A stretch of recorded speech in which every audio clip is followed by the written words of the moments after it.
that makes me really sad to talk about, but I thought that was about as religious as I get.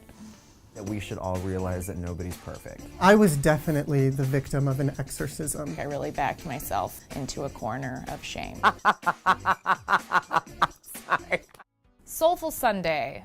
An experience I had when I was 17 was my grandfather.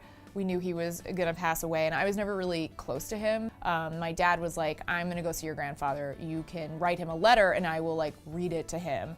And I was like, okay. And I remember I had to write an honest letter. I didn't want to be like, oh, like, you know, we spend so much time together, all the good times, because there weren't that many. So I remembered my dad, when I was a kid, he took me to Six Flags, and the lines were really long there, and so I didn't get to ride all the rides that I wanted to ride. And he was like, oh, Jamie, like, don't worry, you always want to save something for next time. And so I saw that as like a parallel to my grandfather, where I was like, in this life, we didn't get to ride all the rides. Like, we kind of didn't do it up fully, but maybe in the next life, like, you know, we will have like saved something for next time. So that makes me really sad to talk about, but I thought that was about as religious as I get.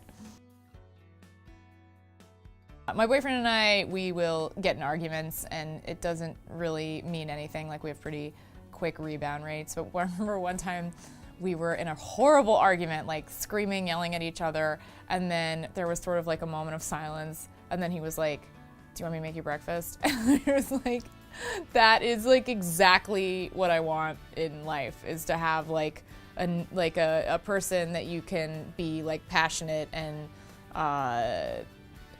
like oftentimes like not volatile, but you know, sort of like light volatile with, but then also know that it's coming from a place of like, we love each other, and like, he's the best person ever to hang out with. He's my best friend. That's sweet. I hate saying he's my best friend, but he is.